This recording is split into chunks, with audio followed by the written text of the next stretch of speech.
Good evening. As of this week, an apartment complex in western Sioux Falls has now seen 3 homicides this year.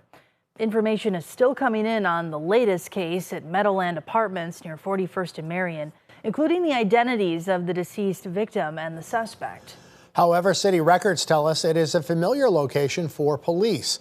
In our top story tonight, KELOLAND's Dan Santella looks through the calls for service and talks with police.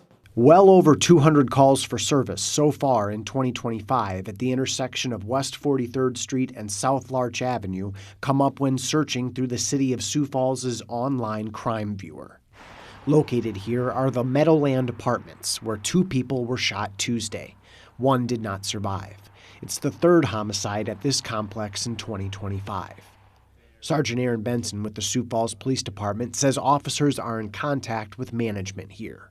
Well, our community resource officers do have meetings with property managers throughout the city, and including that complex itself. This afternoon, I talked to a gentleman who told me he lives here. I asked him if he feels safe doing so, and he replied, quote, "Not really." He says he's looking to leave as soon as possible.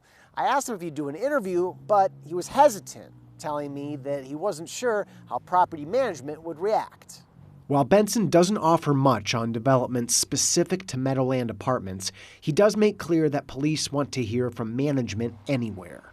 In our relationships with a property manager, management of apartment complexes, we always encourage them to reach out to us if they have any questions or concerns. In Sioux Falls, Dan Santella, KELOLAND News. Meadowland Apartments are listed on Costello Property Management's website. Now, Dan reached out to them for this story, but he has not heard back.